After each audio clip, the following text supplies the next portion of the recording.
We've had a couple of random facts and trivia videos about Neptunia, but that's been several years ago. More games have been released and several things have happened in the meantime, of course. That also means that not all facts in the previous videos are correct anymore, especially when it's related to, the number of releases. But other than that, most of the facts are still accurate.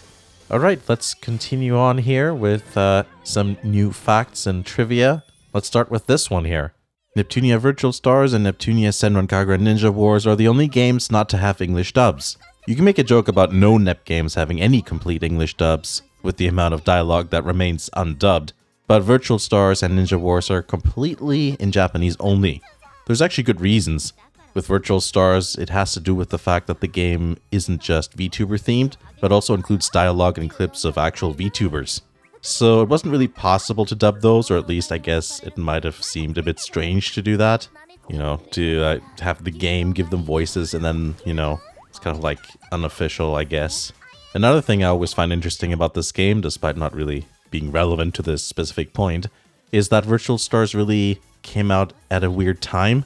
The game started development before the VTuber boom of late in 2019 and basically all of 2020, but it was also released a bit too late. The newest Hololive gen was Gen 3 when the game came out, despite 4 being already out at the time. And by the time it was released here in the West, several other VTubers in the game already retired or graduated, so yeah. With Neptunia Senran Kagura Ninja Wars, the reason that they didn't include an English dub is because none of the Senran Kagura games do. So that means this game automatically doesn't have one either. The anime does have an English dub, but it's different because it's a different company doing it. But when it comes to the realm of games, they've never done it, so yeah, there you go. Hyperdimension Neptunia Mark II is the only Nep game to get an ESRB rating other than T. Yes, in fact, Mark II was rated M because of some dialogue when CFW Trick kidnaps Rom and Ram. They changed the dialogue in Rebirth 2, so it's a T rating. When it comes to PEGI ratings, it's interesting that they're less consistent. Most games have a PEGI rating of 12, but Mark II, V2, V2R, and Hyper Devotion Noir all have 16 ratings. There are more remakes than original mainline games. Perhaps not surprising, the original mainline titles are Hyperdimension Neptunia, Hyperdimension Neptunia Mark II, Victory, and then also V2. The remakes are Rebirth 1, 2, and 3, and V2R. And then there's also Reverse, which is a PS5 remake of Rebirth 1. So there you go, that's 4 original games versus 5 remakes. There are more spin-offs than main games. Again, fans of the series won't be too surprised. If you don't count the mobile apps or games, then there are 11 spin-offs. And that number goes to 12 if you count Sisters vs. Sisters, which hasn't been announced yet for the West. Now, in terms of mainline games, if you count all the original ones and the remakes, that number is only 9. So yeah, a bit less than the amount of spin-offs.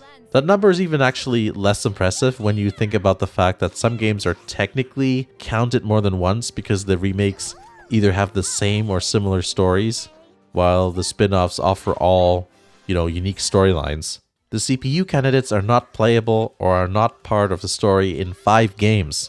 Nepgear Uni, Rom, and Ram have their share of fans, and a lot of them find them even more endearing than the main 4 goddesses there. And that's probably why there's so many games with them as playable characters. But there are 5 games where they aren't playable or part of the story. The first is Hyperdimension Neptunia, which is obviously, that makes sense because they were introduced in the second game, Mark II. The Noir Strategy RPG spin-off Hyper Devotion Noir is another one. Then there's the 2D RPG modeled after Valkyrie Profile, which is Super Neptunia RPG. I guess because that story is just its own original thing, they for some reason decided not to put the little sisters in there. Then there's the VTuber themed Virtual Stars. Again, it's a completely original story, so I guess they figured they don't have space for them. And then there's also the Ninja Wars game, which is the Neptunia and Senran Kagura crossover. And that game also seems to take place in its own universe. This next fact I actually just mentioned, but you may have missed it. Super Neptunia RPG's gameplay is modeled after Valkyrie Profile, a famous RPG. All you need to see is a screenshot of a battle sequence of Valkyrie Profile and yeah, there you go. I actually like that because that's one of the things that Neptunia was famous for, being very referential to famous, well-known, and, also even niche video games. The best place to play Neptunia games is the PC. That's a controversial thing. The reason I say that is because the PC can play 13 Neptunia games, which is the highest number of any system. That number actually goes up to 15 if you count Neptunia Shooter and also that Top Nep game.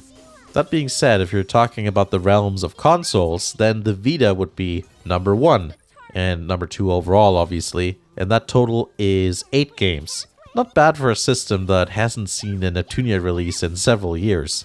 If you're curious, after that comes the PS4 with 7 games, if you count Sisters vs. Sisters, which is not out here yet.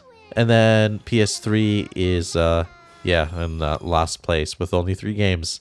Alright, here's the next one. Big Nep existed years before Mega Dimension Neptunia V2. If you look at concept art from earlier games, you might have noticed that there are some sketches of what appears to be Big Nep. An older Neptune was obviously something they thought about in the past, but it took until V2 before they could find a good use for this character.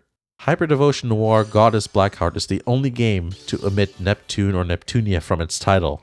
It's true, there's always Neptune or Neptunia somewhere in the title. Even Blonde vs. Zombies has a little plus Neptune in the title. For whatever reason, it's completely absent in Hyper Devotion. I guess it's just because they wanted to make it very clear who the main character is.